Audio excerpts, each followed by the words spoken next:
தூர்தர்ஷனில் செய்திகள் போடுவாங்க. நடுநிலையாக இருக்கும், யாரையும் சார்ந்து இருக்காது.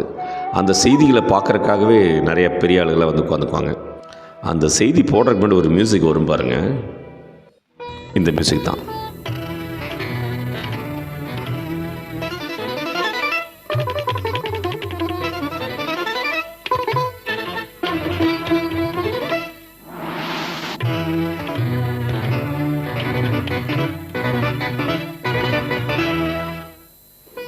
சோபனா ரவின்னு ஒருத்தர் செய்தி படிப்பாங்க.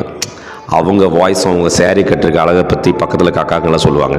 அந்த பேப்பரை அவங்க திருப்புவாங்க, அப்போ ஒரு சவுண்டு வரும். அது கூட எங்கள் மைண்டில் இன்னும் அப்படியே இருக்குது. முன்னதாக விண்கலம் வெற்றிகரமாக நிலவில் தரை இறங்க வேண்டி இந்தியாவின் பல்வேறு மாநிலங்களிலும் கோவில்களில் விசேஷ பூஜைகள் செய்யப்பட்டன.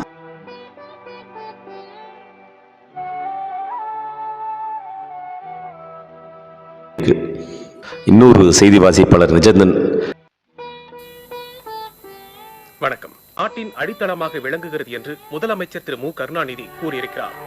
டில்லி தொலைக்காட்சிக்கு அவர் அளித்த பேட்டியில் அரசியலில் இருந்தும் in favor of or against any particular religion on the part of political parties. இந்த ஆடு மாதிரி மாப்பிள்ளை கிடச்சா நல்லா இருக்க முடியும். தலை முடி பார்த்தியா, கண்ணாடியோ மீசையோ அருமையாக இருக்கார்ல அப்படின்னு பக்கத்தில் உட்காந்துட்டு அக்காங்களாம் பேசிக்குவாங்க.